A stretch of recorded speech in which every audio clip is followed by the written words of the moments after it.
This is a good question I got asked. Who is more polarizing? Jose Canseco, the book author, or Pete Rose, the man who had bet on baseball? Rest in peace. Both of them should be Hall of Famers. Both of them were guys who were great in their respective eras.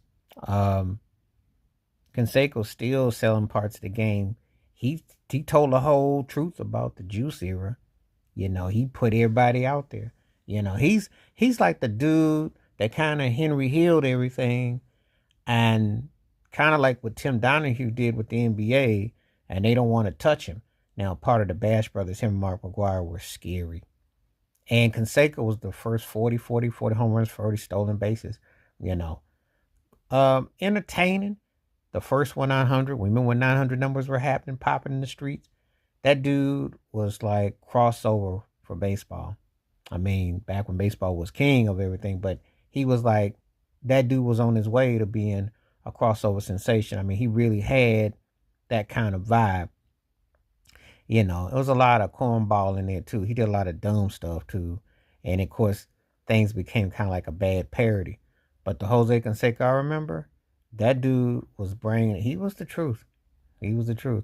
He could flat out play. I'm not one of those kind of people that think the rods, it should keep you from the hall. If you're a great player and you should be in the hall, you should be in the hall. I'm not even going to trip like that, you know. Canseco wasted some years though, because I mean, the dude was a productive player, you know, and he's basically been like a part-time book author. Tried different things, entertaining.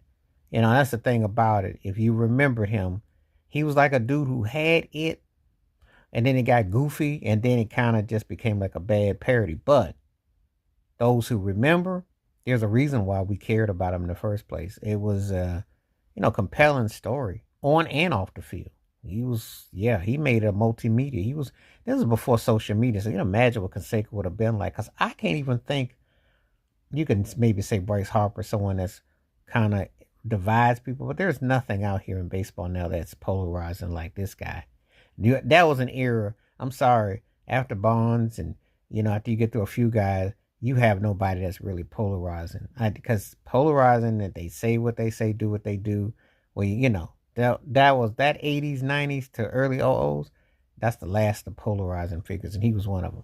Another man that's polarizing was the man known as Charlie Hustle, Pete Rose.